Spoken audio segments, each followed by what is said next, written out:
वसलेलं हे गाव अतिशय सुंदर रमणीय हा प्रसंग आपण या ठिकाणी श्रवण करणार आहोत. ज्या भगवंताच्या नामचिंतनामध्ये जीवनाला आनंदाची प्राप्ती होत असते, अशा भगवंताच्या लीळांचं श्रवण आपण करणार आहोत.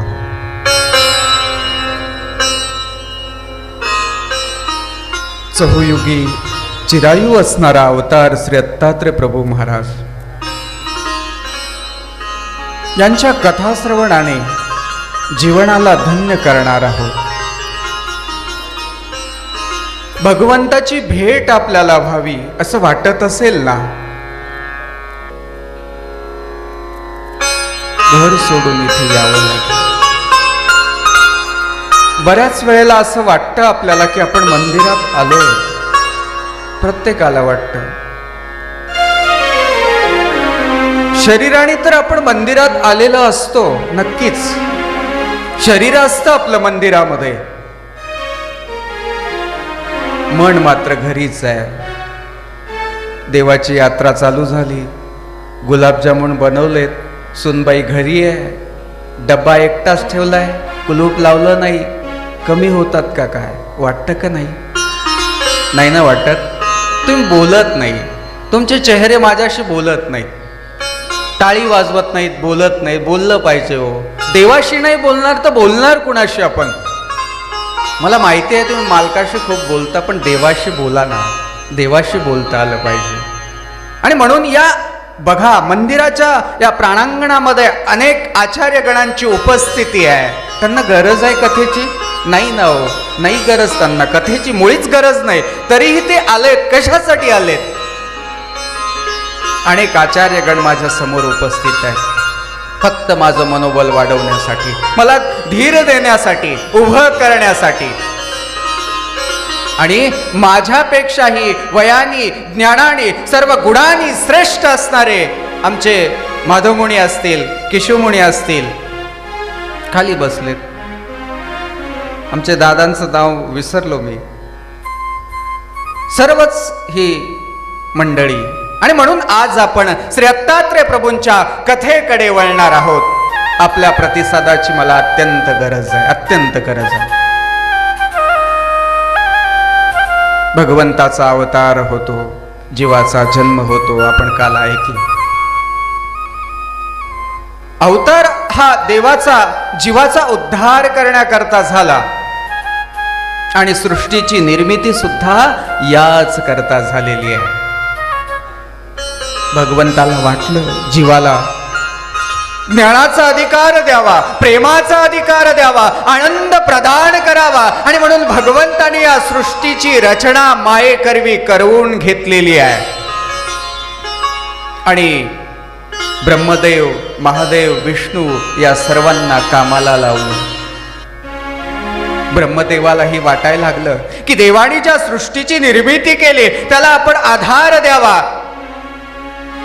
आणि म्हणून ब्रह्मदेवाने आपल्या काही मानस पुत्रांना या ठिकाणी उपदेश करायला सुरुवात केलेली आहे. प्रामुख्याने ज्यांचं नाम उल्लेख मानसपुत्र म्हणून करण्यात येतो, त्यामध्ये सनक, सनंदन, सनातन आणि सनत कुमार या चारही कुमारांना ब्रह्मदेवाने आपला मानसपुत्र म्हणून मान दिलेला आहे. मात्र त्यांनी विचारलेल्या प्रश्नाचं उत्तर मात्र ब्रह्मदेवाला नाही देता आलं. बऱ्याच प्रश्नांची उत्तरं आपल्याला नाही देता येत. खूप काही प्रश्न आपल्याला पडतात आणि काही लोकांना प्रश्नच पडत नाहीत. मुळात नाही पडत. मुळात प्रश्न पडली पाहिजे. एक गोष्ट सांगतो तुम्ही इथे येण्यासाठी. आदरणीय पूजनीय चिंतनीजनक बाबा फार सुंदर सांगतात की एका गावामध्ये मी प्रवचनाला गेलेलो असताना समोर काही मुलं बसलेली होती. त्यापैकी मुलांना म्हटलं, अरे विचारा, प्रश्न विचारा. विचारलं पाहिजे. थोडा घुमतो आणि म्हणून प्रश्न विचारा. एक मुलगा उभा राहिला. म्हटले, बाबा तुम्ही सांगणार? हो सांगणार, नक्की सांगणार. विचार बाळा, काय विचारायचंय तुला? बाबा बघा. तर बाबांना वाटलं हा काही गीतेबद्दल विचारेल, रामायणातील पुराणातील कथा काहीतरी विचारेल. मुलांनी काय विचारायला पाहिजे, काय विचारलं असेल मी सांगतो. बाबा म्हणे तुम्ही दिवसातून दररोज एक वेळ एका पायावरती उभे असता. प्रत्येक जण असतो, प्रत्येक जण किती मोठा असो, हो ज्ञानी असो अज्ञानी असो, श्रीमंत असो गरीब असो, कुणीही असो, प्रत्येक जण दिवसातून एक वेळ एका पायावरती उभा असतो. आता असे काही प्रश्न असतात का हो? पण विचारले, बाबाला देणं गरजेचं होतं. बाबाने विचार केला कुठं सापडेल उत्तर, कुठे सापडेल. बराच वेळ गेला, उत्तर सापडलं नाही. त्या मुलाला म्हटलं, थकलो रे, सांग आता तूच सांग, सांग ना. तो मुलगा म्हटला, असं नाही सांगणार बाबा, मला स्टेजवरती बोलवा. त्या मुलाला स्टेजवरती बोलवलं. म्हणे माईक द्या. हा माईक दिला. म्हणे तुम्ही आंघोळ करता? म्हटलं हो बाबा, रोज करतो.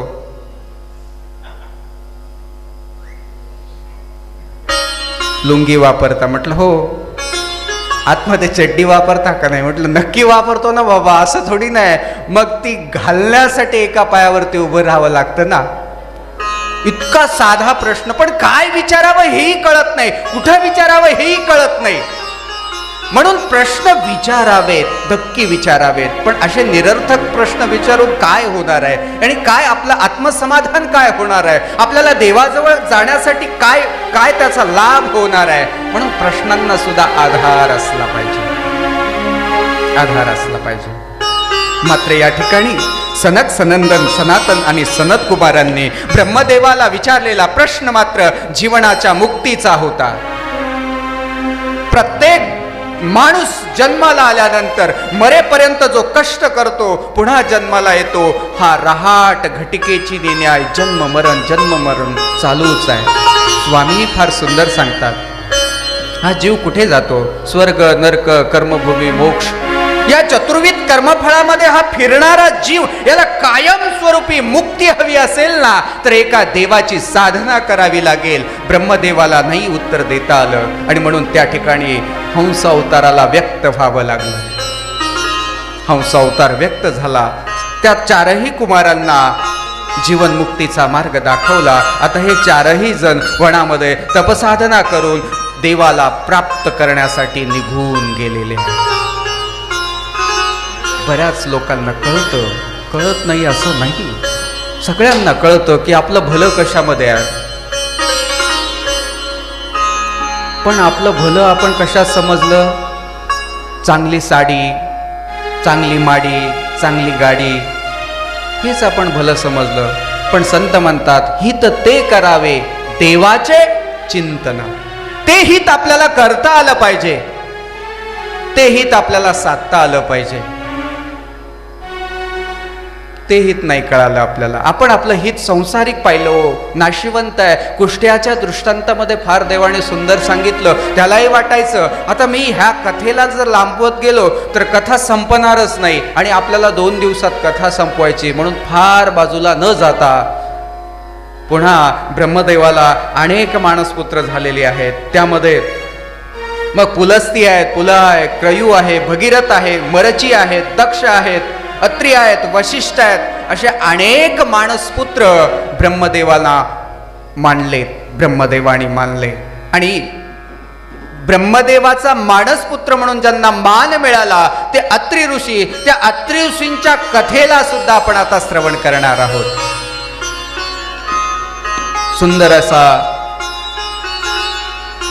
ज्या वनामध्ये अत्री ऋषी राहत भगवंताच्या नामचिंतनामध्ये दिवस व्यतीत करत आहेत, देवाचं चिंतन करत आहेत.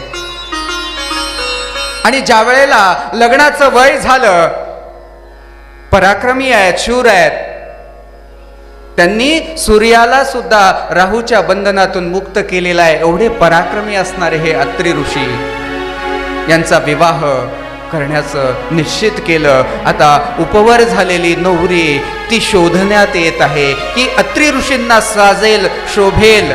आपणही पहा ना, मुलगी पाहत असतो, मुलगा पाहत असतो, त्यावेळेला त्याच्या रंगरूपापेक्षा त्याच्याकडे असलेल्या गुणांची पारख आपण करतो. आणि ती करणं गरजेचं सुद्धा आहे, आयुष्याचा प्रश्न आहे. करतो का नाही, हो का नाही. आणि म्हणून आपल्याला कुठलीही गोष्ट स्वीकारत असताना ती चांगली पारखून घ्यावी लागते. आपण बाजारात टमाटे, आलू, भाजीपाला जरी घ्यायला गेलो तर 4 वेळ पाहतो, त्याला डाग तर नसेल, अळी तर नसेल, फ्रेश आहेत का, ताजे आहेत का.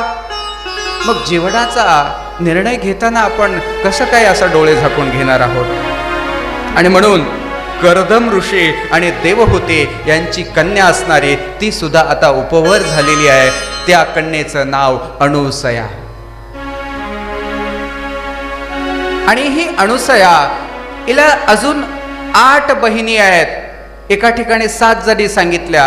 या 9 बहिणी सर्व देखण्या आहेत, सुंदर आहेत, रूपवान, गुणवान, सर्व परीने श्रेष्ठ असणाऱ्या. आता कर्दम ऋषी आणि देहूती यांनाही प्रश्न पडला की अणुसयाला साजेसा वर आपल्याला कुठे मिळेल. त्यावेळेला एका ऋषींनी दिलेली बातमी आनंद देऊन जाते. आनंद झाला. अत्रि ऋषींचं नाव सुचवलं आणि मात्या पित्यांना जो आनंद झाला त्या आनंदाला आता पारावार नाही. वर पाहिला, वधू पाहिली, लग्नाचा सोहळा निश्चित झाला.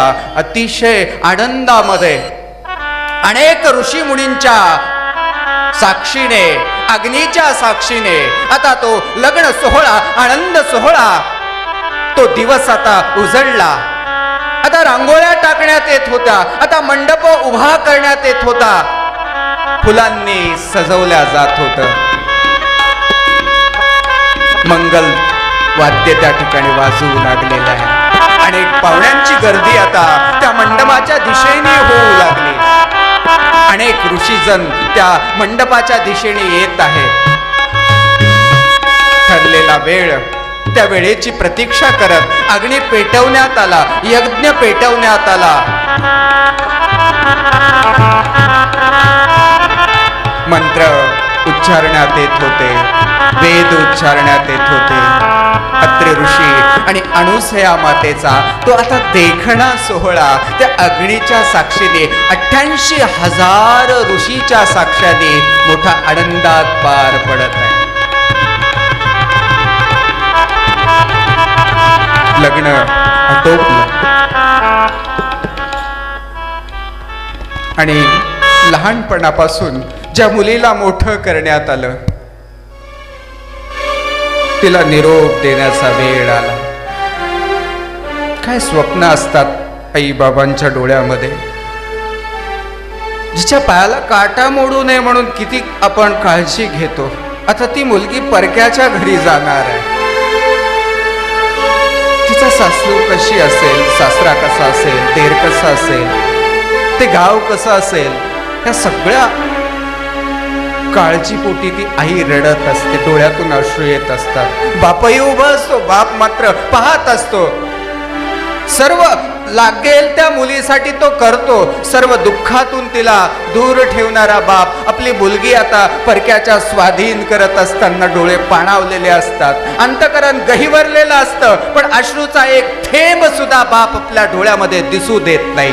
तो बाप मात्र मुलींना नाही कळतो.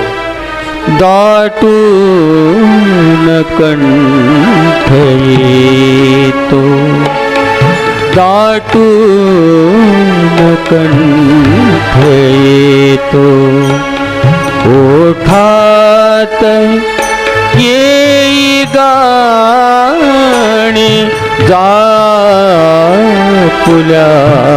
घडी तू, जापुल्या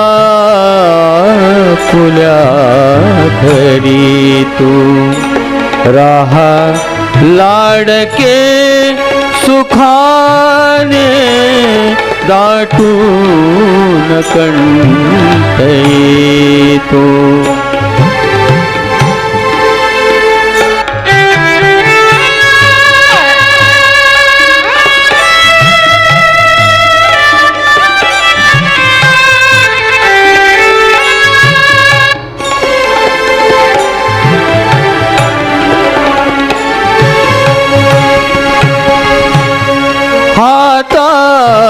बाळ पोथी ओठात बाळ भाषा हातात बाळ पोथी ओठात बाळ भाषा तुला सवे मी गिरवीत श्री गणेशा धनात्मजा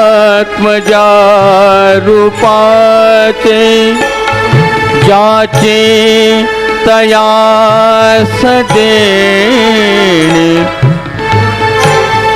जा पुल्या घरी तू जा पुल्या घरी तू रहा लाडके सुखाने दाटून कंठ येतो दाटून कंठ येतो दाटून कंठ येतो.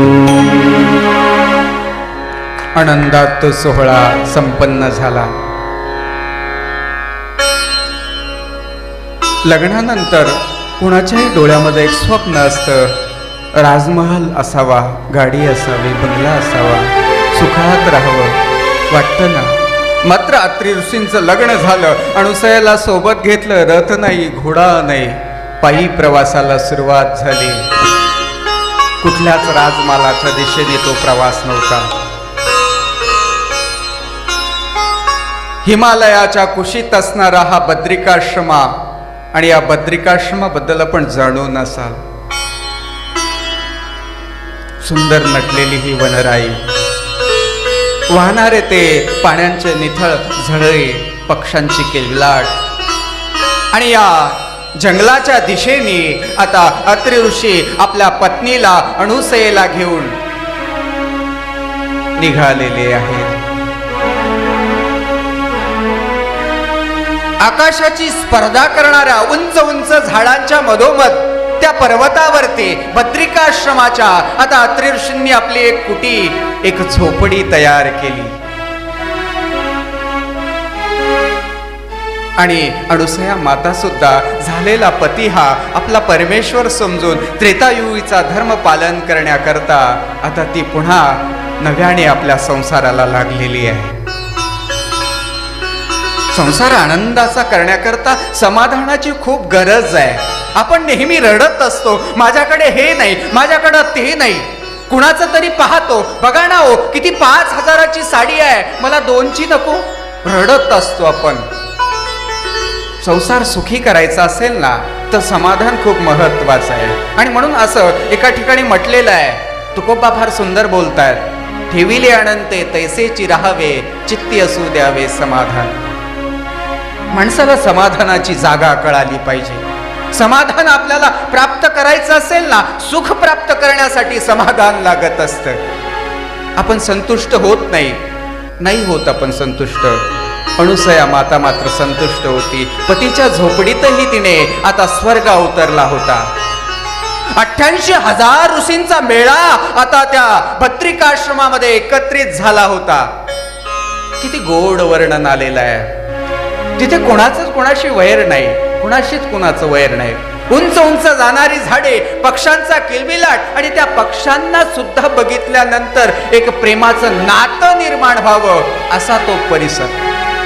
वृक्षवल्ली आम्हा सोयरी वनचरे, वृक्षवल्ली आम्हा सोयरी वनचरे, वृक्षवल्ली आम्हा सोयरी वनचरे, वृक्षवल्ली आम्हा सोयरी वनचरे, पक्षिणी सुस्वरे आळविती,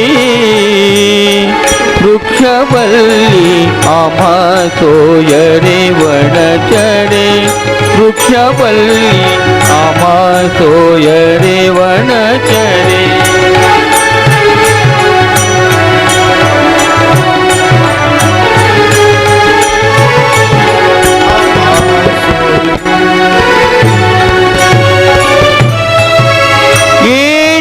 सुखे रुचे एकांताचा वास येणे सुखे रुचे एकांताचा वास नाही गुण दोष अंगा येती वृक्षवल्ली आम्हा सोयरी वनचरे वृक्षवल्ली आम्हा सोयरी वनचरे वृक्षवल्ली आम्हा सोयरी वनचरे वृक्षवल्ली आम्हा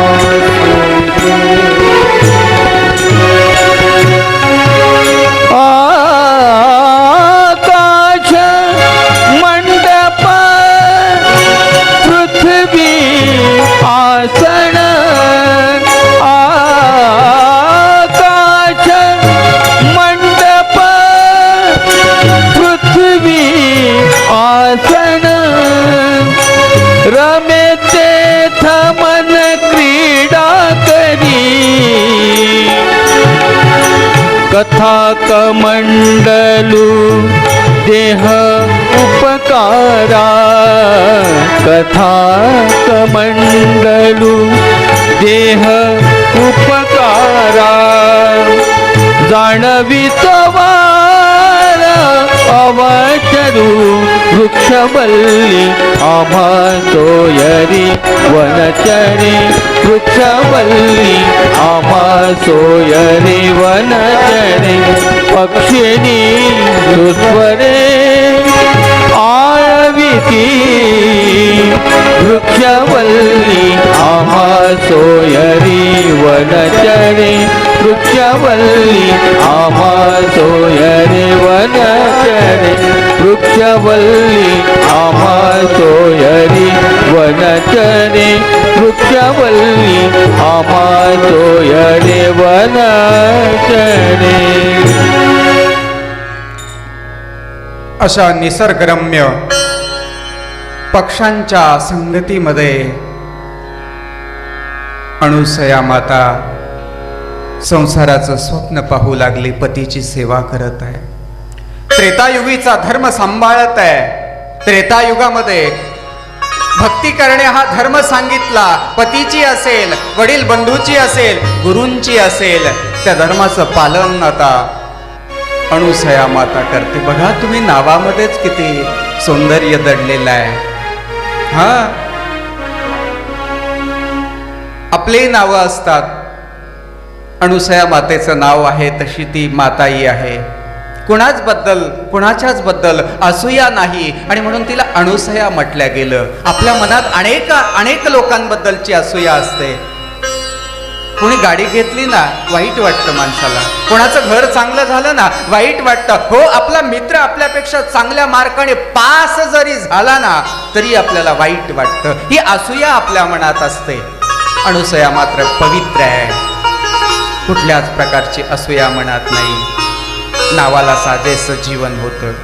आपली नावं असतात. एखाद्याचं नाव असतं गंगाधर, अंघोळ नाही महिनाभर. एखाद्याचं नाव असतं, एखाद्या बाईचं शांती, आणि ती नको त्याचं भांडण आणती. नावाप्रमाणे लोक चालत नाहीत, राहत नाहीत. आणि म्हणून संयोगिक नावं असणं गरजेची आहे. आपण नैपातिक नावांच्या मुलांची नावं ठेवतो, तशी मुलं वागत नाहीत. नाही वागत. नाव ठेवलं दत्ता, आणि दत्ता सापडतो धाब्यावर, उचलून आणावं लागतं.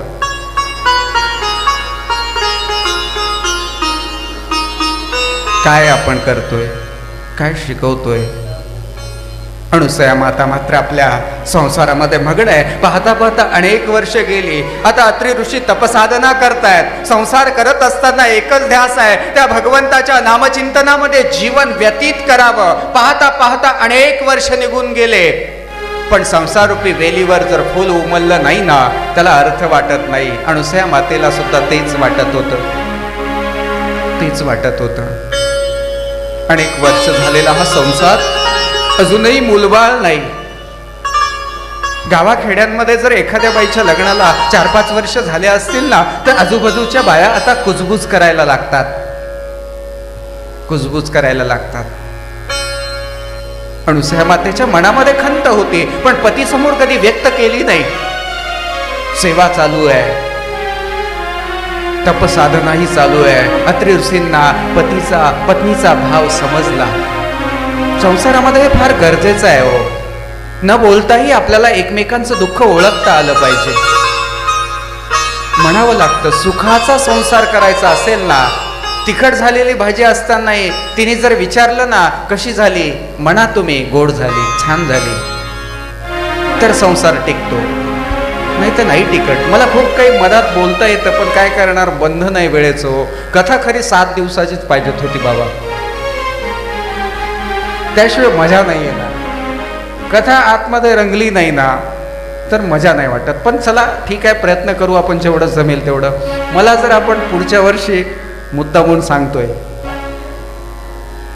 ते पुढारी लोक असतात ना, मी पुन्हा येईन, तसं तुम्ही जर मला संधी दिली तर मी नक्की पुन्हा येईन. 7 दिवस कथा करू आपण.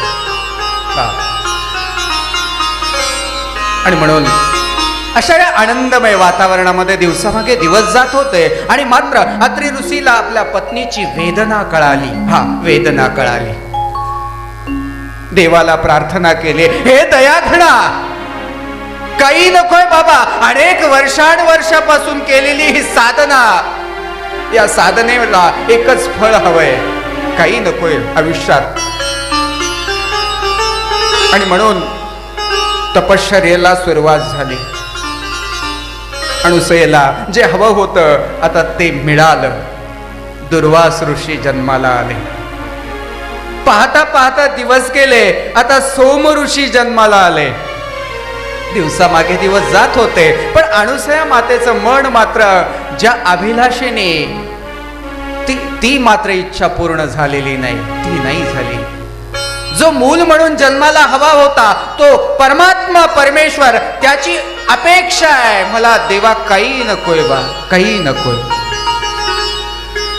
देवाकडे काय मागतो आपण, काय मागतो, तुम्ही काय मागता?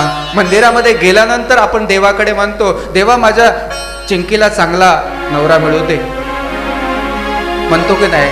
पप्प्याला चांगले मार्क पडू दे, असंच काहीतरी मागतो. हो, कणाशीच्या ब्राह्मणालाही देव प्रसन्न झाला. मागा म्हटला, काय मागावं त्याने? म्हटला, देवा तुम्ही प्रसन्न झालात ना, तर मला सुनेच्या हाताने ताक भात खायला मिळावा. कणाशीच्या ब्राह्मणाला लीळा खूप मोठी आहे. हुशार होता, विद्वान होता. त्याला वाटलं आपल्याला बायको भेटणं झाली, पहिलं 2-2 भेटायचे, आता एकही भेटणं. देवाला बायको मागून घेऊ. बरं, बायको मागून नुसता थांबला नाही, म्हटला मुलगा पण झाला पाहिजे, तेव्हाच तो सून येणार ना. सुनेच्या हाताने ताक भात खायचा. देवाला काय म्हटला? सुनेच्या हाताने ताक भात. मग बायको मागितली, मुलगा मागितला, सून मागितले, आणि ताक भात खाण्यासाठी गाई म्हशी लागतील, गाई म्हशी चरण्यासाठी शेती लागेल. पाहायला गेलं तर त्यांनी एकाच शब्दामध्ये खूप काही मागितलं, पण देव प्रसन्न झाला नाही. देव म्हटला, या वेगळं मागा. फार सुंदर स्वामींनी देवाचा दृष्टांत दिला. अरे परमेश्वर प्रसन्न झाल्या, काही विखो व्यवहार मागावा. देव प्रसन्न झाल्या, देवाचं प्रेम मागता आलं पाहिजे. नवे नवे सुख देई, प्रेम सुख देई, प्रेम सुख देई, प्रेम सुख देई,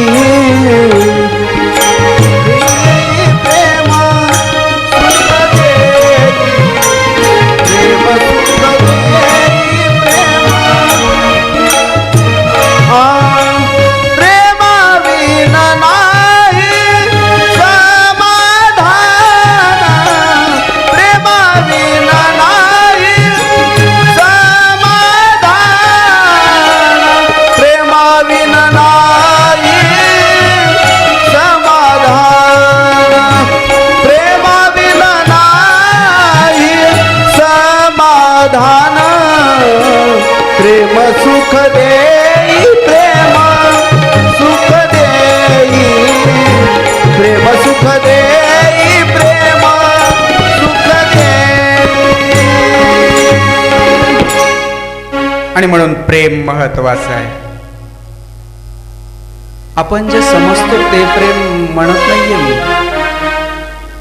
आपण जे समजतो ते प्रेम चुकीचं आहे. एकदा मी एका ठिकाणी गेलो, काही मुली समोर होत्या, काही मुलं समोर होते. त्यातल्या एका मुलीला विचारलं, काय आवडतं तुम्हाला, कोण आवडतो? मला अपेक्षा होती तसं घडलं नाही. ती उठली आणि म्हणे, बाबा मला शाहरुख खान आवडतो. मला असा राग आला. म्हटलं, एक मुचकाडात मारावी. तुला विवेकानंद का आवडू नये, तुला महात्मा गांधी का आवडू नये, तुला ज्योतिबा फुले का आवडू नये, तुला शाहरुख खान आवडतो. पण मी बाबा असल्यामुळं काय करणार, हे सगळं मनातच केलं. गप्प बसलो. म्हटलं, चांगली गोष्ट आहे बाई. तुझ्या वडिलांचं नाव, आईचं नाव काय काय, कुठे चाललो आपण, कळालं पाहिजे ना हो, नाही का? अत्रि ऋषी अणुसया मातेलाही देवाकडे मागायचं काहीच नव्हतं. देवा मला तू पाहिजे, हो तू, हो देवा तुझ्याशिवाय नकोय कुणी रे, नकोय कुणी, तूच पाहिजे बस. अत्रि ऋषींनी आता तपसाधनेला सुरुवात केली. 100 वर्ष एका पायावरती, पायाच्या अंगुठ्यावरती उभं राहून देवाला, त्या पराचराचर विश्वामध्ये असणाऱ्या त्या परमेश्वराला एकच मागणी, बस देवा काही नकोय बाप, तू पाहिजे. असं मागावं, असं मागता आलं पाहिजे. देतो ना देव, पण देतो. उजडला तो दिवस, मार्गशीर्ष महिना होता. उद्या आपल्याला अवतार दिन साजरा करायचा आहे. हाच तो दिवस उद्याचा, ज्याची आपण वाट पाहत आहोत. तपसाधना चालू असताना एक अनुभूती आलेली आहे. आकाशातून एक चमकणारा तारा, लख प्रकाश सर्वत्र पसरलेला, अत्रि ऋषींच्या हातावरती येऊन मावळताना बघितलं. साक्षात घडलं का स्वप्न, अत्रि ऋषींना कळेना. भृगु ऋषीकडे गेले, सर्व वृत्तांत सांगितला. तोपर्यंत झोपडीमध्ये मात्र जसं त्या कारागृहामध्ये लख प्रकाश पडला होता, आनंदाचा आनंद घन असणारा आता अवतरित झाला होता. त्याच पद्धतीनं अणुसया मातेला सुद्धा आता कुठल्याही प्रकारचा त्रास न होता, कुठल्याच प्रकारचा त्रास न होता. भगवंत जीवाला आनंद देण्याकरता येतो, त्रास देण्याकरता नाही. ज्याची वाट अणुसया माता अत्रि ऋषी पाहत होते, तो क्षण आता चालून आलेला आहे. चंद्रही मावळतीच्या दिशेने जात असताना रानपुष्पांचा सुगंध सर्वत्र दरवळत आहे. आनंदमय झालेला तो परिसर. हळूवार कुठेतरी कोकिळा, पक्ष्यांचा आवाज ऐकायला येत आहे. आज जणू सूर्याला लवकर उगवावं असं वाटत असावं. सगळं पृथ्वीवरती आनंदमय वातावरण झालेलं होतं. ज्या क्षणाची वाट जणू सर्व चराचर विश्वातील जीवजंतूंना सुद्धा झाली होती की आज असा कुणीतरी अवतारी पुरुष, ईश्वर अवतार अवतरित होणार आहे. अणुसया मातेला जाणीव झाली, असा तेजस्वी 32 लक्षणी सर्व विश्वावरती ज्याचं आधिपत्य आहे, असं एक बाळ आता अणुसया मातेच्या नजरेला दिसू लागलेलं आहे. काय आनंद असेल बघा ना तुम्ही. अपेक्षा कोणाची आहे? आता खूप विस्ताराने बोलावं, पण आता कमी वेळेत सांगायचं म्हणून मी आटोपत घेतो. बघा, असं बाळ जन्माला आलं ज्याची अपेक्षा प्रत्येक आई करत असते. आणि म्हणून शास्त्रात असं म्हटलेलं आहे, पुत्र व्हावा ऐसा गुंडा, ज्याचा त्रिलोकी झेंडा. आपल्याला गुंडा म्हटलं की पिक्चर मधला आठवला असेल, आमरसपुरी, असत ना? नाही, असा मुलगा जन्माला यावा ज्याने आपलं नाव मोठं केलं पाहिजे. आणि तो दिवस उजळला. सर्व बातमी आता आनंदाची पसरू लागलेली आहे. सर्व ऋषी मुनींपर्यंत पाहता पाहता तो आनंदाची बातमी पसरली. आता ऋषी मुनींच्या पत्नी आता अनुसया मातेच्या त्या झोपडीजवळ येऊन उभ्या आहेत. सर्वांनी त्या बाळाला बघितलं. जवळ असलेलं साधन पाळणा जे काही असेल त्यामध्ये त्या पाळण्यामध्ये त्या बाळाला ठेवलं आणि कोण काय म्हणतात ते आपण आता ऐकू. पहिल्या दिवशी पहिला दिवस, पहिल्या दिवशी पहिला दिवस, श्री दत्त प्रभू आले जन्मास, श्री दत्त प्रभू आले जन्मास. निमित्त करुणी अत्री अनुयेस जो बाळा जो रे जो. निमित्त करुणी अत्री अनुसयेस जो बाळा जो रे जो. दत्तात्रय प्रभूंचा अवतार, त्याचा आनंद आपल्याला घेता आला पाहिजे. कमीत कमी टाळी वाजून तरी आपण आनंद घ्यावा. टाळी वाजवा.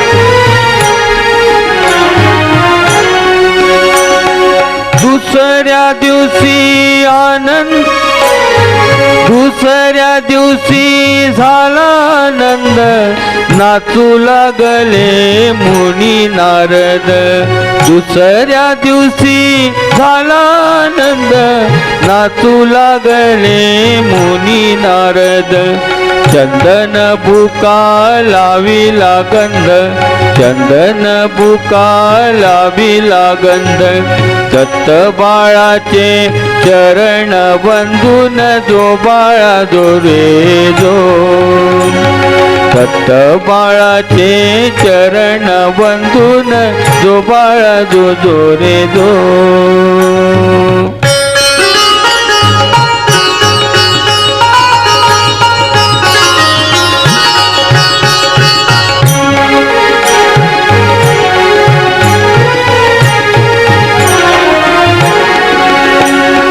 तिसऱ्या दिवशी आनंद मोठा, स्वर्ग ब्रह्मांडी वाजली घंटा. तिसऱ्या दिवशी आनंद मोठा, स्वर्ग ब्रह्मांडी वाजली घंटा. पाजी अमृता सोन्याच्या ताटा, पाजी अमृता सोन्याच्या ताटा. नगर जणासी सुंटोडा वाटा जो बाळा जो रे जो. नगर जनासी सुंटोळा वाटा जो बाळा जो रे जो.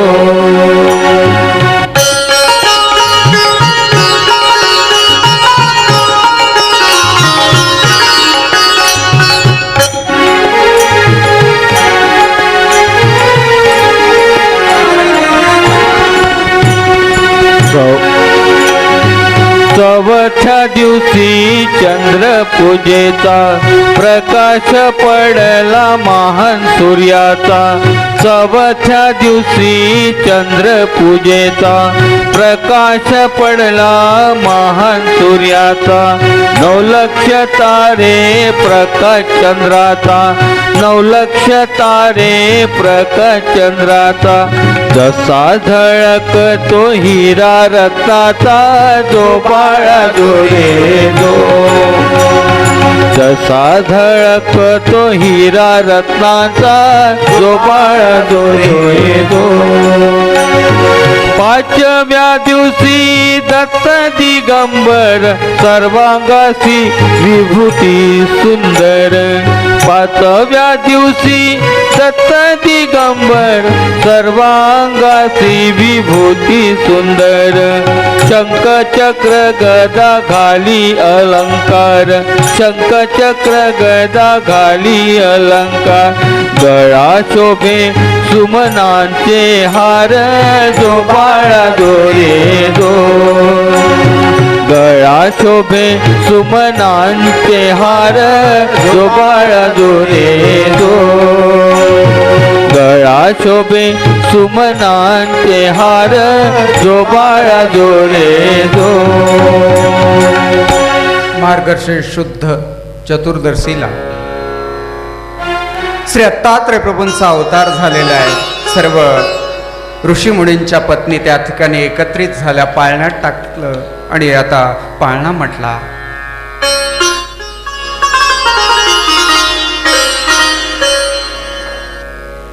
पाहत असताना जो आनंद होत होता ना, शब्दात नाही सांगता येणार. एक अलौकिक सौंदर्य त्यांना डोळ्याला पाहायला मिळालं होतं. प्रत्येकाला ही भूक असते, चांगलं पाहावं वाटतं, डोळ्यांना चांगलं पाहावं वाटतंच ना, कानाला चांगलं ऐकावंसं वाटतं, जिभेला चांगलं खावंसं वाटतं, हातालाही स्पर्श कोमल वाटतो ना. पंचेंद्रियांचा आहार वेगळा आहे. आणि दत्तात्रय प्रभूंकडे पाहत असताना त्या ऋषीपत्नीला झालेला जो आनंद आहे ना, शब्दात न वर्णन करण्याजोगा होता तो. पाहता पाहता आता दत्तात्रय प्रभू रांगायला लागले, खेळायला लागले. आणि अनुसया मातेचं सुद्धा आता पतिव्रता धर्माचा मोठेपणा आता सर्वत्र पसरू लागलेला आहे.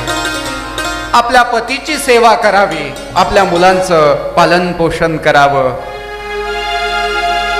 मात्र सोमऋषी, दुर्वास ऋषी आणि दत्तात्रय प्रभूंना सेंग ऋषी असं नाव ठेवण्यात आलं होतं. अगोदर सेंग ऋषी आणि नंतर श्री दत्त प्रभू कसे झाले ती कथा आपण पाहणार आहोत. आपण बऱ्याच वेळेला बऱ्याच चरित्रामध्ये भिन्न भिन्न कथा पाहत असतो. असंही चरित्रामध्ये सांगण्यात आलेलं आहे की दत्तात्रय प्रभू अवतारित होण्या अगोदर जे सोम ऋषी होते हे महादेवाचा अंश आणि दुर्वास ऋषी हे महादेवाचे अंश आणि सोम ऋषी जे होते हा ब्रह्मदेवाचा अंश. आणि आता सेंग ऋषीच्या रूपाने विष्णू अवतरित होणार त्यावेळेला देवाला प्रवृत्ती झालेली आहे सृष्टी रचनेची. मायेकरवी सृष्टी रचून घेतली आणि त्या सृष्टीमध्ये अवतार घेण्याची प्रवृत्ती आता त्या चराचर विश्वावरती अधिपत्य असणाऱ्या त्या भगवंताला झालेला आहे. म्हणून विष्णूला ज्या विग्रह न घेऊ देता श्री दत्तात्रय प्रभूंनी त्या ठिकाणी अवतार धारण केलेला आहे. आणि म्हणून सेंग ऋषी म्हणून जे विष्णू विग्रह रूपाने प्रगट होणार होते त्याऐवजी श्री दत्तात्रय प्रभू म्हणजे परब्रह्म परमेश्वराचा अवतार त्या ठिकाणी अवतरित झालेला आहे, अशी कथा आपल्याला पाहायला मिळते. अजूनही कथेमध्ये मतभेद आहेत, परंतु मी त्याकडे न जाता वेळेचं भान ठेवता कथेला पुढे नेत आहे. आपण फार शांत बसलात, आपणही काहीतरी म्हटलं पाहिजे. भूक लागली का? नाही ना? बोला ना, तुम्ही बोलत नाही. म्हणून तुम्ही म्हणा, आम्ही पुढे म्हणू, तुम्ही मागे म्हणा. नक्की म्हणा बरं का. नाही जर म्हटलात एक डोळा सकाळी आंधळा झाला पाहिजे, म्हणावं लागेल. दत्त माझा माझा माझा माझा माझा दत्त माझा मी देवाचा. दत्त माझा माझा माझा माझा दत्त माझा मी दत्ताचा. दत्त माझा माझा माझा माझा माझा दत्त माझा मी दत्ताचा. माझा माझा माझा मी दत्ताचा. दत्त माझा माझा माझा माझा माझा दत्त माझा मी दत्ताचा.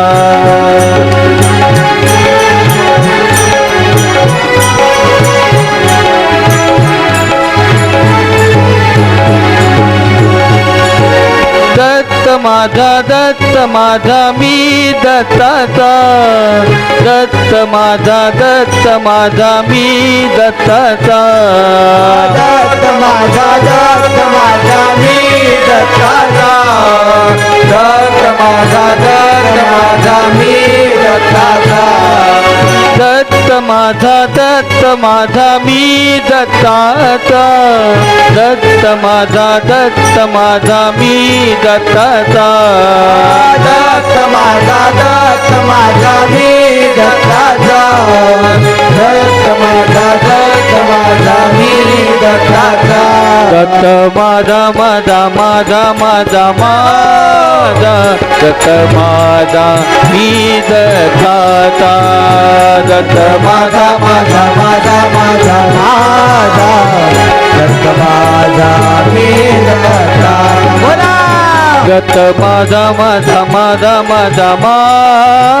दत्त माझा मी दत्ताचा दत्त माझा दत्त माझा मी दत्ताचा दत्त माझा दत्त माझा मी दत्ताचा दत्त माझा मी दत्ताचा दत्त माझा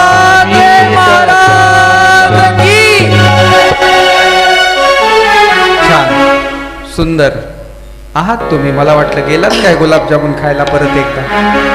वा बरं. आणि म्हणून आता त्या बद्रिकाश्रमामध्ये श्री दत्तात्रय प्रभू रांगायला लागले आणि अनुसया मातेची ख्याती सर्व परिसरामध्ये आता पसरली. पृथ्वी तलावरती प्रत्येक स्त्री अनुसया मातेकडे पाहून आपला आचार कसा असावा सांगू लागलेली आहे, आपला विचार कसा असावा सांगू लागलेली आहे. आणि म्हणून एक कथा आपल्याला या ठिकाणी पाहायला मिळते. पूर्वीच्या काळामध्ये नांदेड पासून नाशिक पर्यंत जवळपास दंडकारण्य समजल्या जात होतं. आणि या दंडकारण्यामध्ये अनेक ऋषीमुनी आपली तपसाधना करत देवाच्या नामचिंतनामध्ये आपलं जीवन व्यतीत करत. आणि याच दंडकारण्यामध्ये हिरडपुरी नावाचं एक गाव आहे आणि त्या गावामध्ये श्रीणक राजा आणि कौशिका राणी राहते. या उभय दाम्पत्यांना 2 मुली जन्माला आल्या, एक सांडल्या दुसरी मांडल्या. पाहता पाहता मुली मोठ्या झाल्या. कधी लग्नाचं वय झालं आई वडिलांना कळालंच नाही. आणि आता सांडल्याचं लग्न करण्यासाठी मुलाचा शोधाशोध चालू झाला. श्रीणक राजा आपल्या मुलीसाठी वर शोधत आहे, कौशिका राणी आपल्या मुलीसाठी वर शोधत आहे. पाहिला मुलगा, ठरलं लग्नही आनंदात लावून दिलं. आता सांडल्याही मोठी झाली होती, तिचंही लग्न करण्याचा वेळ आला होता. आता सांडल्या आपल्या बाबाला म्हणते, बाबा मला नाही लग्न करायचं. सांडल्यांनी केले. मांडल्या म्हणते, बाबा मला लग्न नाही करायचं, मला त्या परमेश्वराची साधना करायची आहे, त्याच्या नामचिंतनामध्ये मला माझा देह त्याला अर्पण करायचं आहे. नाही बाबा मला नाही लग्न करायचं. राजाने खूप समजवण्याचा प्रयत्न केला. मुलीला सांगितलं, असं नाही बेटा, लग्न करावं लागेल. सांडल्या करते ना, तिचा संसार सुखाचा आहे ना, मग मला. मांडल्या म्हणते मला नाही, मला संसारात मन लागत नाही. आमच्या कोठी घराण्यामध्ये लोखायचा बाबुळगावकर नावाची एक व्यक्ती होऊन गेली. स्त्री आहे तुमच्यासारखी, मोह नाही आवरत, पण वेळ होतोय, काय करू बाबा. सांगणार, बाकी राहिलं पुन्हा बघू. हा. आणि म्हणून ती लोखायचा बाबुळगावकर नावाची एक स्त्री आमच्या कोठी कुळामध्ये आली होती. तिने कोठी कुळाचं नाव खूप मोठं केलं. बघा तुम्ही, एखादा मुलगा जन्माला येतो आणि तो आपल्या घराचंच नाही, गावाचं, हो तालुक्याचं, जिल्ह्याचं नाव मोठं करून जातो. असा मुलगा जन्माला यावा. आणि म्हणून असं म्हटलेलं आहे, जननी जने तो भक्त जने, या दाता या शूर, या जननी बांज रहे काय गवाये नूर. जननी म्हणजे आई, तिने जन्माला घालावं तर कुणाला. जननी जने तो भक्त जने, हा भक्ताला जन्माला घालावं. या दाता, दाता म्हणजे देणारा. कर्णाकडे बघा तुम्ही, मरेपर्यंत दिलं, हो मरणाच्या अवस्थेत रक्ताच्या थरोळ्यात पडलेला कर्ण याचक म्हणून मागायला आल्यानंतर, कर्णा मला हवंय रे काहीतरी, मी फार दूर गेलो तर मला आठवण करून द्या बरं का. कधी कधी माणूस फार प्रवासात दूर जातो, गाव मागच राहून जातो, होतं कधी कधी होतं ना. हा, आणि म्हणून मला लुखायसा सांगायची, जर दूर गेलो तर आठवण करून द्या. हा, आणि म्हणून अनेक सुवर्णाची मुगट त्या कुरुक्षेत्रावरती पडलेली असताना तो याचक म्हणतोय की माझ्या मुलाचा संस्कार मला करायचा आहे, काही सोनं नाणं पैसा काही असेल तर हवंय कर्णा.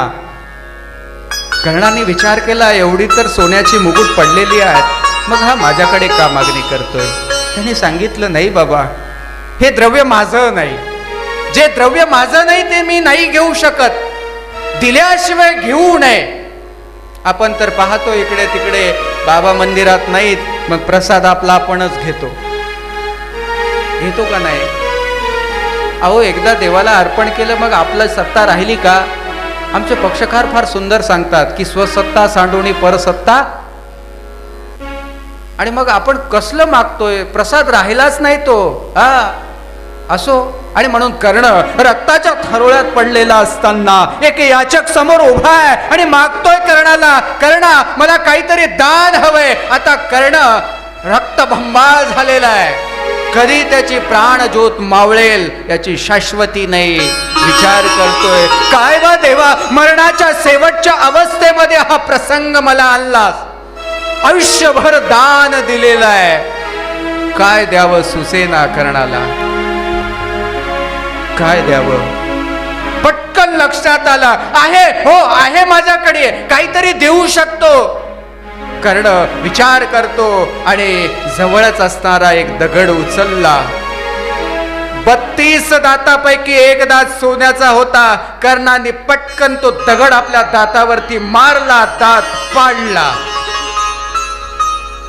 मरत असतानाही दान देणारा कर्ण, दाता असावा असा.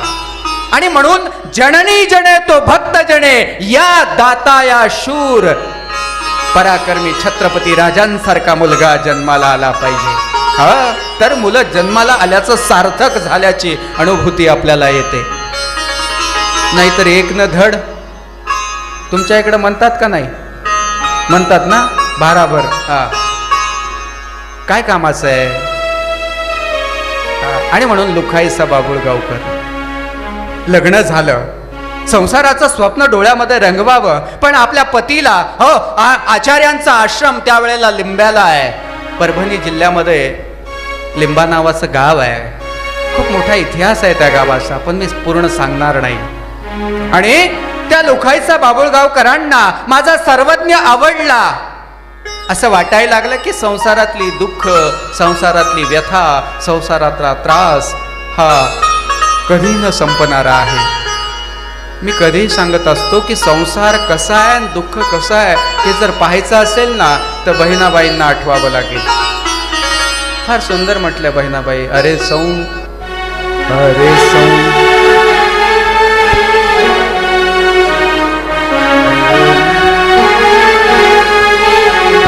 अरे संसार संसार, सातवा चुल्यावर आधी हाताला चटके तेव्हा मिळते भाकर, आधी हाताला चटके तेव्हा मिळते भाकर. अरे संसार संसार, सातवा चुल्यावर, अरे संसार संसार, सातवा चुल्यावर आधी हाताला चटके तेव्हा मिळते भाकर, आधी हाताला चटके तेव्हा मिळते भाकर. वेळ कमी आहे ना, आणि म्हणून संसार असा आहे, आधी हाताला चटके तेव्हा मिळते भाकर. बहिणाबाईंनी पाहिलेला हा संसार रोज आपण अनुभवतो. सोडावं वाटलं. कोण कोण आहे बरं उद्या दीक्षा घेईल? आहे का कोणी? नाही ना सोडावं वाटत. रोज दारू पिऊन मारतो पठ्ठ्या, तरी 7 जन्म आम्हाला हाच पाहिजे म्हणून वडाला फेऱ्या मारत बसते. आणि उठलं की त्याच्या नावानं बोट मोड मोड त्याचं मड बसवते. कसा आहे संसार? माझ्या देवाने फार सुंदर सांगितलं, एक दृष्टांत दिला, विषय लांबत चाललाय. हा, आणि म्हणून ती लुखाईसा बाबळगावकर दृष्टांत थोडा म्हणजे सांगणार नाही, फक्त आठवण करून देतो. एक व्यक्ती होता, स्वप्नामध्ये असा विचार करतोय, मी उठलो, बाथरूमपर्यंत गेलो, लघवी केली, पण असं काहीच झालं नव्हतं बरं का. सकाळ झाली, अरे स्वप्नातच लघवी केली बरं का आपण, काय साक्ष, गोधडी ओली झाली. स्वप्नात पाहिलं आपण, फक्त उठलो, दारापर्यंत गेलो, दरवाजा उघडला, बाथरूमपर्यंत गेलो, लघवी केली, सगळं खोटं आहे, पण लघवी केली हे खरं आहे. काय साक्ष, गोधडी ओली आहे. म्हणून स्वामी म्हणतात की हा असा संसार आहे, हा खोटा म्हणून सोडायचा नाही आणि खरा म्हणून धरायचा नाही, कर्तव्य म्हणून करत राहायचं. असो, आणि लुकाईसांना सुद्धा हेच जाणीव झाली आणि कळालं, नको बा देवा, नाही मला संसारात मन लागत. पतीला आपल्या समोर बसवलं, पतीच्या समोर लुकाईसा उभी आहे, आपल्या पतीला हात जोडले, विनंती करते, आपण मला मुक्त करा. नाही लागत माझं मन संसारात, नाही लागत, मला देवाचं व्हायचे. संसारासाठी खूप लोकांनी खूप काही केलं असेल, पण मला आता त्या देवाचं व्हायचे, मला मुक्त करा, बंधनातून मुक्त करा. जगाच्या इतिहासातली ही पहिली स्त्री होती की बंधनातून मुक्त होण्यासाठी आपल्या पतीला आश्वासन देते, वचन देते की आपल्यासाठी मी दुसरी मुलगी पाहते. पतीच्या मोबाईलमध्ये एखादीचा नंबर जरी दिसला ना, सांगणार नाही, बाकी सगळं तुम्हाला माहिती आहे. ही पहिली पत्नी होती आपल्या पतीसाठी मुलगी पाहणारी. विनंती केली, जाऊ दे मला, आपल्यासाठी मी मुलगी पाहिल. पती सुद्धा लक्षात घेतो की आपल्या पत्नीचं मन जर संसारात लागत नाही ना, आपण तिला आग्रह करू नये, तिला जबरदस्ती करू नये, तिला मोकळीक दिली. हो, कुठलाच घटस्फोट नाही, कुठलीच काडीमोड नाही, कोणाचीच साक्ष नाही, बस पतीनं ठरवलं, पत्नी निघाली, नागदेवाचार्यांच्या सन्निधानामध्ये राहू लागली. पाहता पाहता दिवस निघून गेले आणि बऱ्याच दिवसानंतर आपल्याच घरी, आपल्याच दारावरती भिक्षा पात्र हातात घेतलेलं आहे, देवाची वस्त्र परिधान केलेली आहे, उभी आहे. पती पूर्वाश्रमीचा पती सुद्धा आता थकला होता, डोळ्यांना दिसत नव्हतं. 2 पायांच्या मधोमध आपलं डोकं ठेवून जणू कोणाची वाट पाहत आहे, अशा अवस्थेत बसलेला पती भिक्षेला दारावरती उभी आहे. त्याला लक्षातच नाही आलं की याचक म्हणून दारावरती उभं असणारं कोण आहे, आणि त्यांनी म्हटलं, आई काय हवंय? लक्षात घ्या तुम्ही, पती पूर्वाश्रमीचा आपल्या पत्नीला काय म्हटला? आई म्हटला. आणि म्हणून महानुभाव साहित्यामध्ये एकमेव ही स्त्री आपल्याला पाहायला मिळते की आपल्या पतीला सुद्धा ती आई म्हणायला लावते, आई म्हणायला लावते. ही लुखाईसा फार मोठी आहे, तिचं चरित्रही खूप मोठं आहे, पण थोड्या शब्दामध्ये सांगण्यासाठी मी थोडक्यात तुम्हाला सांगितलं. ही लुखाईसा महत्वाची आहे. आणि म्हणून अनुसया मातेच्या जीवनामध्ये संसार होताच, पण त्यासोबत भगवंताचं नामचिंतनही होतं. त्यामुळे तिची कीर्ती पसरली. आणि म्हणून सांडल्या तिलाही असं वाटायला लागलं की या संसारात माझं मन रमत नाही. आपल्या पित्याला आज्ञा मागितली आणि जंगलामध्ये ती देवाची तपसाधना करण्यासाठी बदनाम देवा तुझ्या पायी, झाले बदनाम देवा तुझ्या पायी, चित्त संसारी लागत नाही, चित्त संसारी लागत नाही.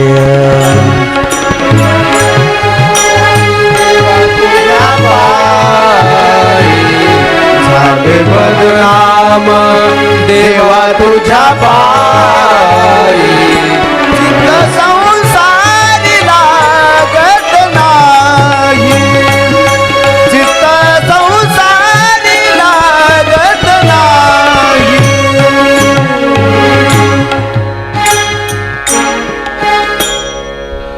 एवढ्यावर आपल्या लक्षात आलं असेल आणि म्हणून संसारात मन नाही लागत माझं. सांडल्या निघाली, एक जंगल बघितलं, त्या जंगलामध्ये आता भगवंताच्या नामचिंतनामध्ये ती आपले दिवस व्यतीत करत आहे. एके दिवशी सांडल्या सुद्धा आपल्या पतीचे सेवा करत आहे, आपल्या पतीची सेवा करत आहे. दारावरती एक याचक भिक्षेसाठी उभा आहे.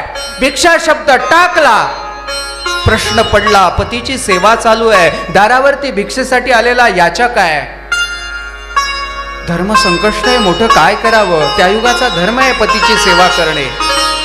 करावं तर काय करावं? पतीला आज्ञा मागितली, हातात भिक्षा घेतली, दारावरती जावं. तितक्यात तिला काहीतरी लक्षात आलं. हातातली भिक्षा बाजूला ठेवली, परत घरात गेले, हातात एका कळशीत पाणी आणलं आणि आपल्या घराभोवती तिने रिंगण द्यायला सुरुवात केलेली आहे. हे सगळं दृश्य समोर उभा असणारा तो याचक ऋषी पाहत होता. त्यांनी त्या सांडल्याला विचारलं, हे काय करतेस? हा भिक्षा वाढण्याऐवजी तू तुझ्या घराला पाण्याचं रिंगण देते, याचं कारण काय? त्यावेळेला ती सांडल्या त्या ऋषींना सांगते की माझी बहीण मांडल्या नावाची एका जंगलामध्ये देवाच्या चिंतनामध्ये मग्न असताना एका जंगलाला वणवा लागला आणि त्या वणव्यामध्ये तिची ती झोपडी जळू नये म्हणून मी त्या झोपडीचं संरक्षण करण्याकरता या घराला पाण्याचं रिंगण दिलेलं आहे. ऋषीला आश्चर्य वाटलं, खरं का खोटं पाहण्यासाठी तो ऋषी त्या जंगलाच्या दिशेने निघाला. सांडल्याची आणि ऋषीची भेट झाली. सांडल्यांनी विचारलं, ऋषीवर्य हो, काय प्रयोजन आपण येण्याचं? त्यावेळेला त्या ऋषींनी त्या सांडल्याला सांगितलं, तुझी जी बहीण आहे सांडल्या नावाची, ती मला भिक्षा देत असताना घराला पाण्याचं रिंगण देते. त्यावेळेला तिला विचारलं काय कारण? तिने सांगितलं, बा माझी बहीण मांडल्या जंगलामध्ये राहते, तिच्या झोपडीला आग लागू नये, तिच्या झोपडीचं रक्षण करण्याकरता ही पाण्याची धार मी या ठिकाणी दिली. मांडल्या ही जागी झाली, पाहते तर काय सर्व जंगल जळालेलं आहे, पण झोपडी मात्र आपली सुरक्षित आहे.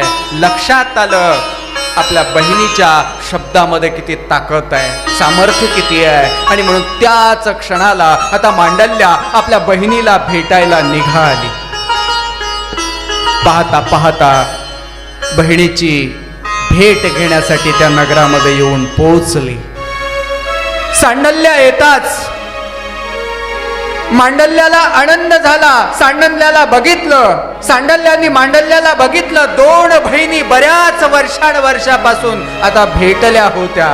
काय आनंद असतो भेटीचा. आमच्या देवानीही म्हटलं भेट कशी असावी, एकमेका भेटल्या. सूत्र तुम्हाला माहित असेल कदाचित, भगवंत भेटल्याचा आनंद झाला पाहिजे, इतकी भेट महत्वाची आहे. आजकाल मोबाईलमुळे ती भेट राहिली नाही. पूर्वी म्हणायचे गावातलं कुत्रं जरी दिसलं ना काय व्हायचा, बरं वाटायचं.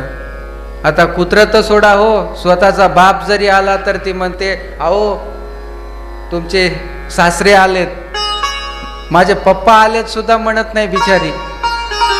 इतकं बदललं. सांडल्याला आनंद झाला. बहिणीला पाहुणचार दिला, विचारलं काय इतकं गडबडीत येण्याचं कारण काय. त्यावेळेला ती सांगते की मी एवढे वर्ष तपसाधना केले, पण माझ्या तपामुळे माझ्यात एवढं बळ नाही जे बळ तू पतिव्रता धर्माचं पालन करून मिळवलेलं आहे. मलाही लग्न करायचं. इतके वर्ष तपसाधना केलेली मांडल्या आपल्या बहिणीला म्हणते की मला लग्न करायचं. सांडल्या समजवण्याचा प्रयत्न करते, पण बहिणीला लक्षात येत नाही आणि म्हणून सांगते ठीक आहे करायचं लग्न. ठरलं लग्न. कुणाशी करायचं? हो, सकाळी सूर्योदय होतात जो पहिला पुरुष तुझ्या डोळ्याला दिसेल त्या व्यक्तीशी तुला लग्न करायचं. मांडल्या आता सूर्योदय होण्याची वाट पाहते. आता आकाशामध्ये पक्ष्यांची किलबिलाट चालू झालेली आहे. आकाशामध्ये आता लाली पसरलेली आहे. पशु पक्षी जागे झालेले आहे आणि मांडल्य आपल्या हातामध्ये फुलांचा हार घेऊन होणाऱ्या पतीची प्रतीक्षा करते. सूर्याची लाली पसरले आणि पूर्व दिशेने येणारा व्यक्ती सांडल्याच्या नजरी पडला. हातातला हार तिने घेतला. त्या दिशेने ती वाटचाल करते. जवळ आली, पाहते तर काय, मनात दुःख झालं. ज्याला पती म्हणून आपण स्वीकारणार आहोत त्याला तर भयानक असा कुष्ठरोग झालेला आहे. आता जर नाही स्वीकारलं तर आपलं सर्व गेलं. धोबी का कुत्ता घरकाना घाटका झाल्याशिवाय राहणार नाही. आणि म्हणून काय करावं विचार केला आणि दुसऱ्या क्षणाला त्याने हातातला तो हार त्या कुष्ठरोगियाच्या गळ्यामध्ये टाकला. कुष्ठरोगी खुश झाला. त्याला वाटलं बरं झालं बाबा, एवढी सुंदर देखणी अप्सरासारखी पत्नी मला मिळाली. आता एका झोपडीमध्ये संसाराला सुरुवात झाली. पाहता पाहता दिवस निघून गेले. इतकी स्वरूपवान देखणी पत्नी असून सुद्धा त्या कुष्ठरोग्याचं प्रेम मात्र तिच्यावरती नव्हतं. त्याचं प्रेम होतं गावातल्या एका वेश्येवरती. बघा तुम्ही, संसारात असं होतं. किंमत कळत नाही हो माणसाला.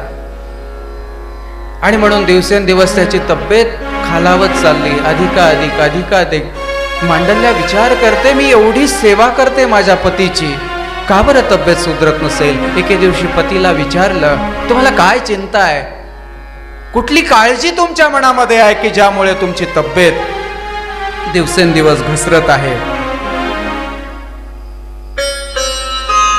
आणि म्हणून पतीला हात जोडले विचारते, तुम्ही बघा ना. तो तिला सांगतो की गावामध्ये जी वेश्या आहे ना ती मला अत्यंत आवडते आणि तिच्यावरती माझं प्रेम आहे, मला ती हवी. असं म्हटल्यानंतर सांडल्या रागवायला पाहिजे, तिचा राग अनावर व्हायला पाहिजे, पण असं काही झालं नाही. ती आपल्या पतीला म्हणते, तुम्ही काही काळजी करू नका, मी त्या वेश्येला आपल्यापर्यंत घेऊन येईल.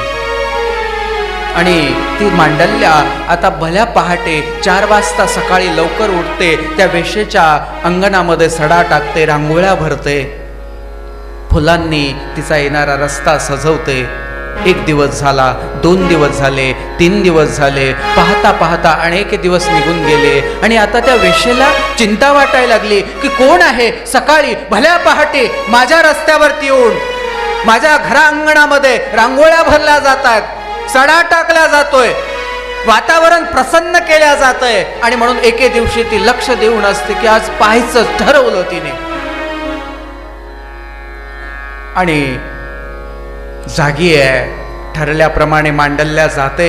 पटकन ती उठली, मांडल्याच्या हाताला धरलं. माऊली, तुला काय काय कारण काय, हे सर्व करण्यामागचा हेतू काय, जेही असेल ती इच्छा तुझी पूर्ण करेल, मला फक्त सांग हे सर्व करण्यामागचं कारण काय. आणि त्यावेळेला ती जी वेश्या आहे ती मांडल्याला विचारते. तेव्हा मांडल्या सांगते की माझा पती आहे आणि त्याला तू खूप आवडते, त्याची अपेक्षा आहे की 1 दिवस का होईना तू त्याचं व्हावं. ते म्हणते काही अडचण नाही, तू तुझ्या पतीला घेऊन ये.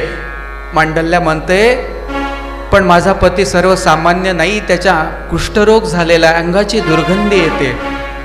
ती म्हटली काही अडचण नाही, तू जे केलंयस ना ते इतकं प्रसन्न झालेली आहे की तू काही जरी म्हटलं तर करायला तयार आहे. आणि म्हणून तू तुझ्या पतीला घेऊन ये. मांडल्या निघाली, पतीला आनंदाची बातमी दिली. पती खुश झाला आणि आपल्या पतीला आपल्याच खाद्यावरती टाकून आता ती मांडल्या निघाली. पावला पावलाने त्या वेश्येच्या दारापर्यंत जावं, मात्र रस्त्यामध्ये मांडव ऋषी तपसाधनेमध्ये मग्न असताना हाही धुंदीमध्ये आहे, विचार करतोय आता जे स्वप्न आपण पाहिलं होतं ते पूर्ण होत आहे. आणि म्हणून चालता चालताच त्या सांडल्याच्या पतीचा पाय त्या मांडव ऋषीला कधी लागला त्याला कळालंच नाही. ऋषी मात्र सावध झाले आणि श्राप देऊन टाकला, ज्याने कोणी मला हा पाय मारला असेल ना तो सकाळचा सूर्य पाहणार नाही असा श्राप दिला. मांडल्या काळजी करते, काय झालं हे, काय कराय गेलो आपण, झालं काय. अशा वेळेला आपल्याला ही चिंता पडते आणि आपण सुद्धा कुणाचा धावा करतो, कुणाची विनंती करतो, कोणाला आठवतो. दत्त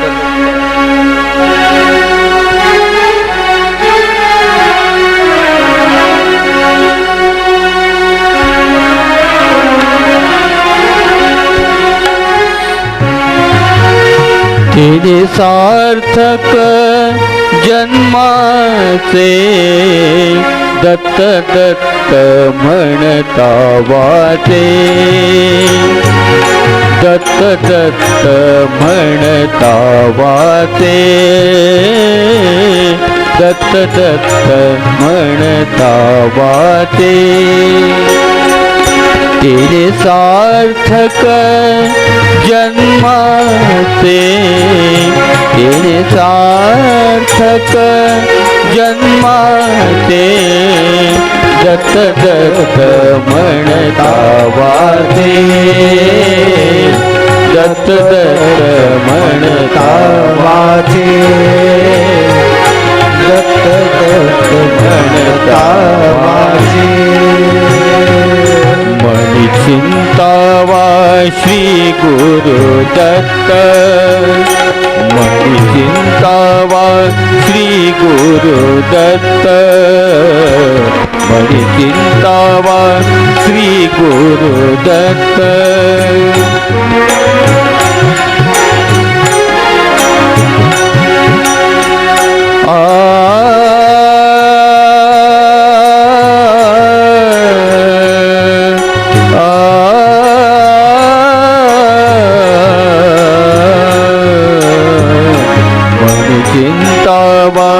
श्री गुरुदत्त अंतर्बाह्य पूर्ण भरित, अंतर्बाह्य पूर्ण भरित दत्त दत्त म्हणता वाटे,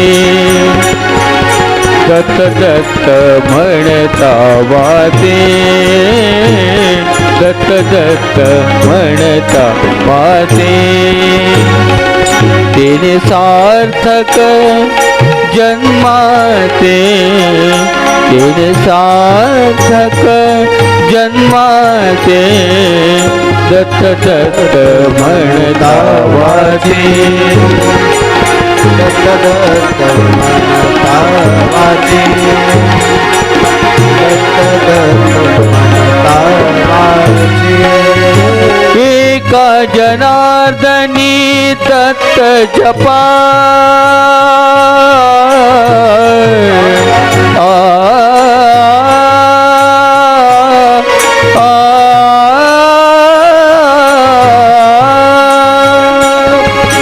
एका जनार्दनी दत्त जपा, एका जनार्दनी दत्त जपा. मंत्र त्वाक्षरी, मंत्र त्वाक्षरी हा सोपा, मंत्र त्वाक्षरी हा सोपा. दत्त दत्त म्हणता वाटे, दत्त दत्त म्हणता वाटे.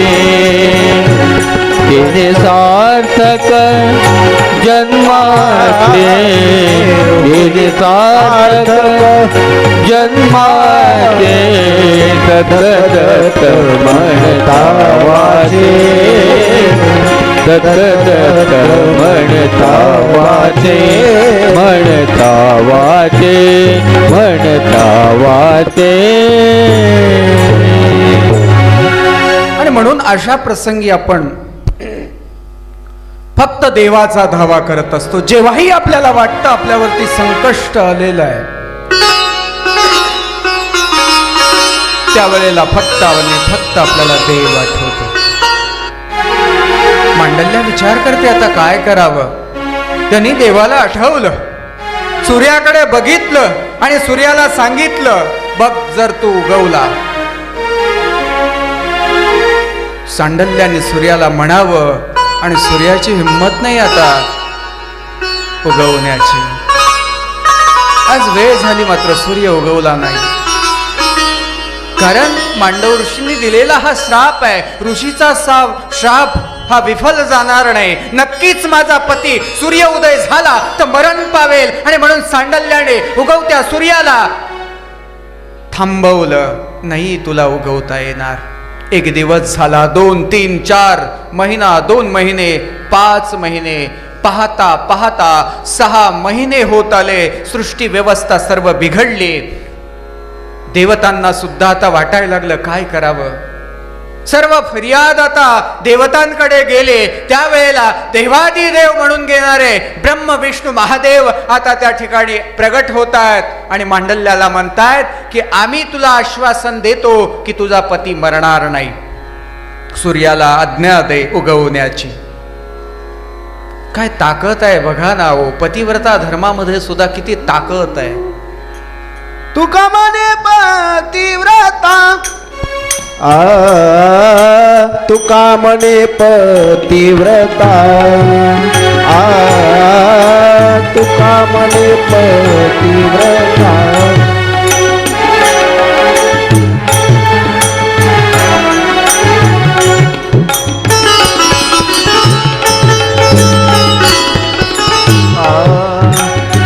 चाले देवावरी सत्ता, चाले देवावरी सत्ता. तुका म्हणे पतिव्रता, तुका म्हणे पतिव्रता.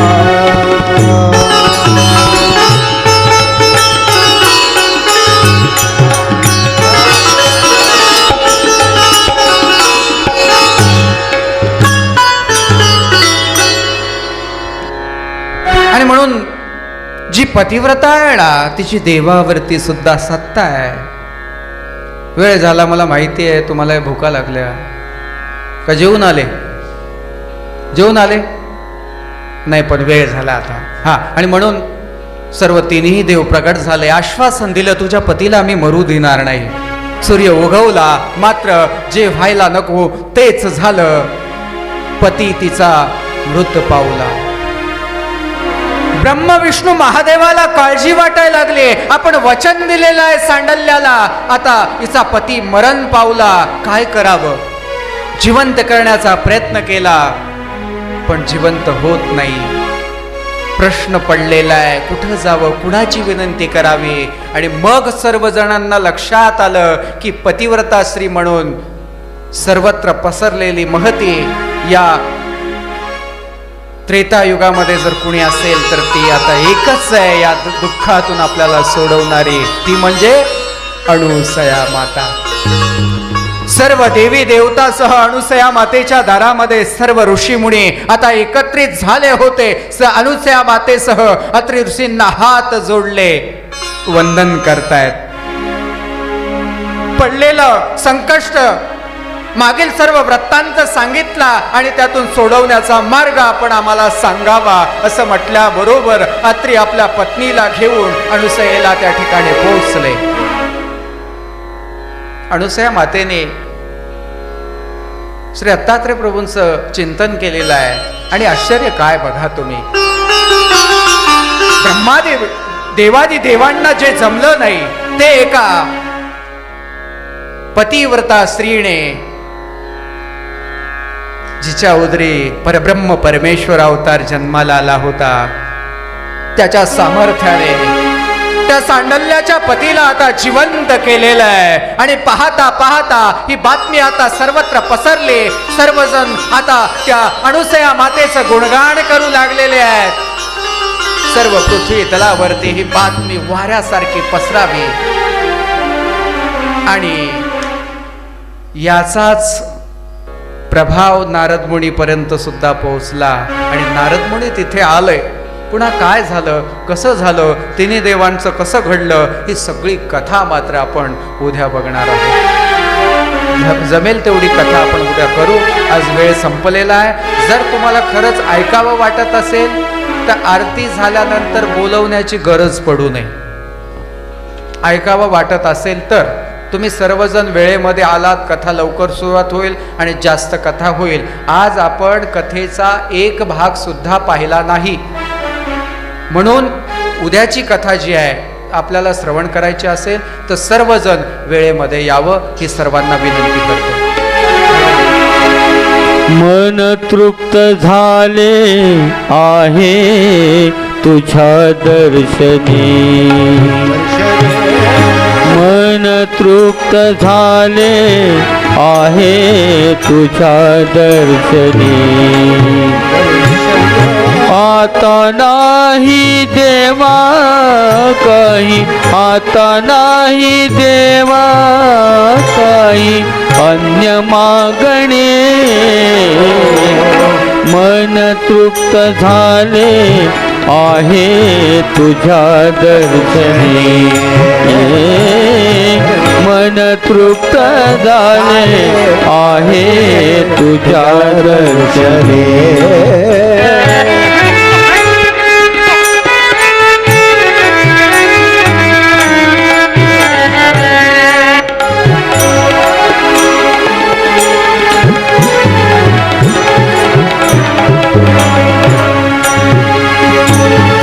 तूच वाट दिशा, तूच तूच ध्येय नीती, तूच वाट दिशा, तूच तूच ध्येय नीती. गती पावलांची तूच, गती पावलांची तूच तूच चालणे. मन तृप्त झाले आहे तुझ्या दर्शनी, मन तृप्त झाले आहे तुझ्या दर्शनी.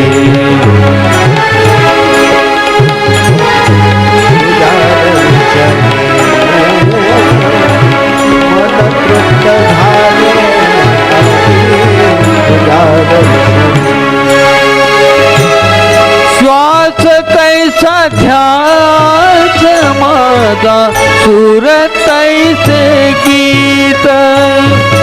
श्वास कैसा ध्यास माझा, सूर तैसे गीत. प्रीत जीवनाची झाली, प्रीत जीवनाची झाली तुला चिंतने, तुला चिंतने. मन तृप्त झाले आहे तुझ्या दर्शनी, मन तृप्त झाले आहे तुझ्या दर्शनी. आता नाही देवा काही, आता नाही देवा काही अन्य मागणे. मन तृप्त झाले आहे तुझ्या दर्शनी, मन तृप्त झाले आहे तुझ्या दर्शनी. देवा तुझ्या दर्शनी, देवा तुझ्या दर्शनी.